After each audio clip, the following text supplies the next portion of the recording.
We have a radical problem on the board. We have the square root of 12 minus the square root of 143, and we just need to simplify this. But it does look a little tricky. So for a starting point, what I'm going to do, we're going to look at something.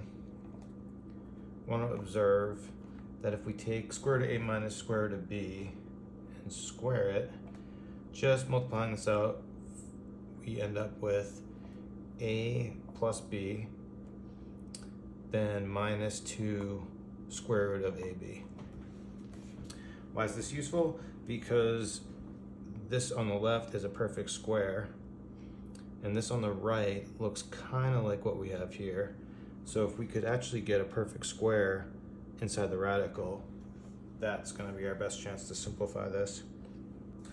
Now the first problem I see here is that this doesn't quite match. We do have a number here and a number here, and we have a radical here and a radical here, but we're missing this 2. So what I want to do is I want to do something to force a 2 there, create a 2. So what I'm going to do, we'll write this radical with some more space. We'll write it as a fraction over 1, and then we'll just multiply top and bottom by 2 over 2, because we can multiply by 1. And then this is going to look like 24 minus 2 square root of 143 all over 2.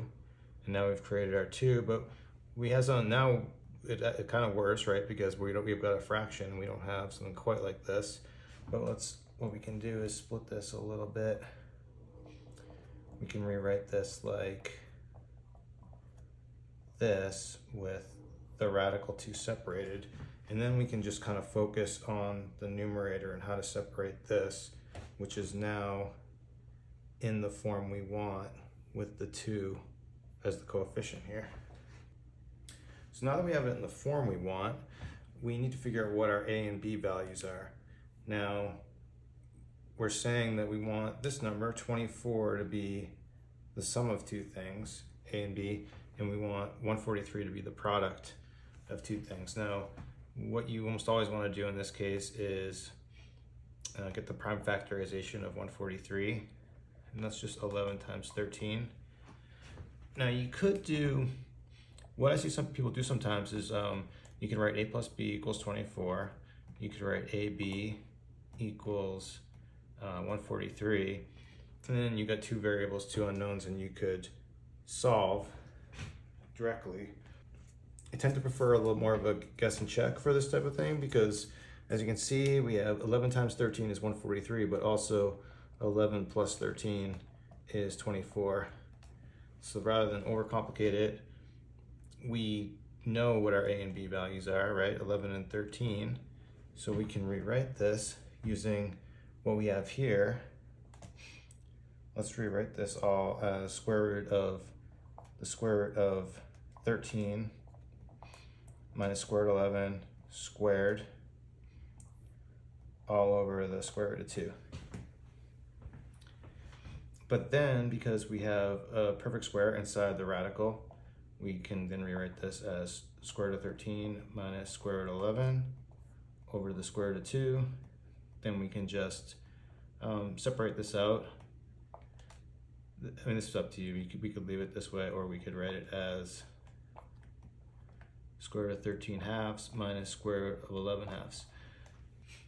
So one question that might come up is, what would happen if you chose your a and b differently and you ended up with the square root of 11 minus the square root of 13 squared in the radical?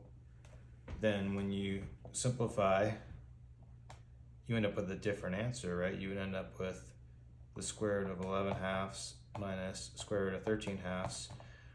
But the problem here is just that this is a negative number, right? 13 halves is greater than 11 halves, and the principal square root cannot produce a negative number, so we would reject this answer. So when these problems have a positive sign, you don't have to worry about that, but when you have a negative sign, you have to choose only one of the 2 possible answers that you get through this process. And that's it. So the only valid answer is going to be square root of 13 halves minus 11 halves, and I'll stop it there. Thank you.